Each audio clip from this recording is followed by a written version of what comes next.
obviously, first league game coming up this weekend. Just want to touch on pre-season and how have you enjoyed pre-season and where do you think the squad's at?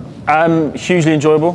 From obviously being here at Kingsland, like we mentioned previously, the facilities for the boys' development, it's been high challenge, high support, but in terms of the growth they've made, it's been fantastic. Obviously, great performance, great result against Leinster.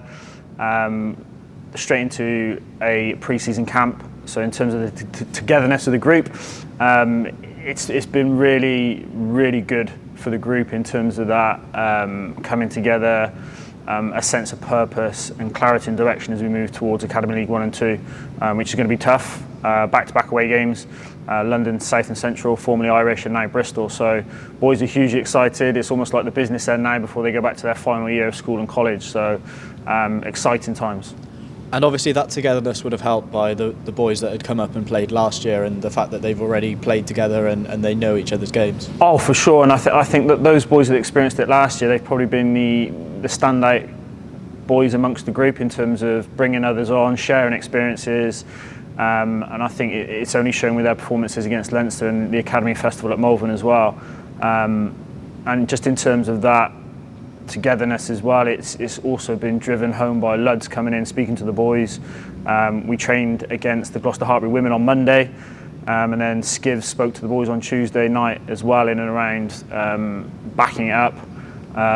Leinster day to day, week to week. So it's been a great pre-season all round, really.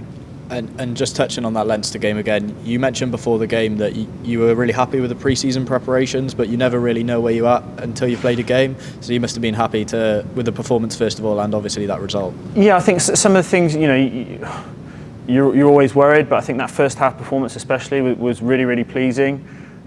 Gave the boys a lot of confidence, which I'm sure they'll take into Academy League 1 and 2, and it's going to stand us in good stead, not just in these two games, but obviously potentially post-Christmas as well when the Academy League resumes. But no, all in all, really good. Yeah, and how important will that confidence be to not just go into competitive rugby, but you mentioned 2 away games as well, always tough, so that confidence is going to be huge, isn't it? Massive. And it's you're entering the unknown again, going into Academy League 1 and 2, away, new experiences, but again, it's the development and the growth that the boys will get off the back of these 2 games will be fantastic, and it's only going to benefit them when they go back into their school playing programmes as well, which is great for everybody involved. And you obviously mentioned Luds coming in to talk to the boys as well, and what do those senior players coming to help out bring? Do they just bring the whole, what the club's about and the ethos and share that with the boys? Yeah, they do, and you look at the club's language around it's in the blood, and 150 years this year, and I think it's not put on. People care. Luds is emotional about representing Gloucester. He's almost in tears, and I think it just shows that he came and watched the Leinster game as well. First team coaches come and watch. Skivs come and spoke to the boys.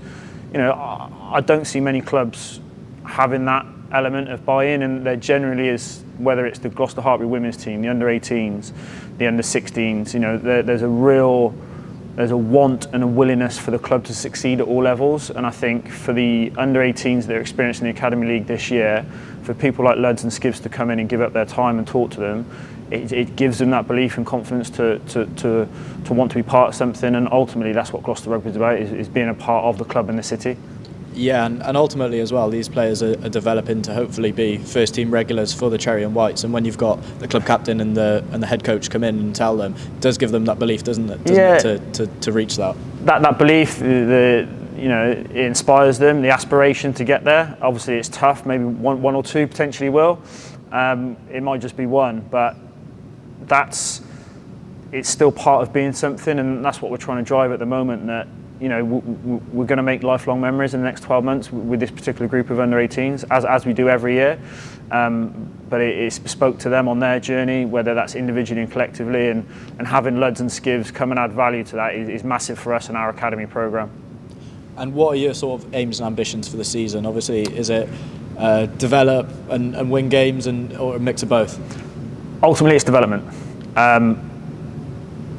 Performance development, a little bit more this year, more than previous years, but I think it has to be. Otherwise, we're setting up boys to fail, whether that's in rugby or later on in life. But it's ultimately we want to see these boys grow and develop both on and off the field. You know, the academy provide a great program. You know, we talk about a holistic approach quite a lot in the academy development space, not just at Gloucester, but you know, I really do believe that, you know, we are developing boys for the future, not at Gloucester Rugby as well.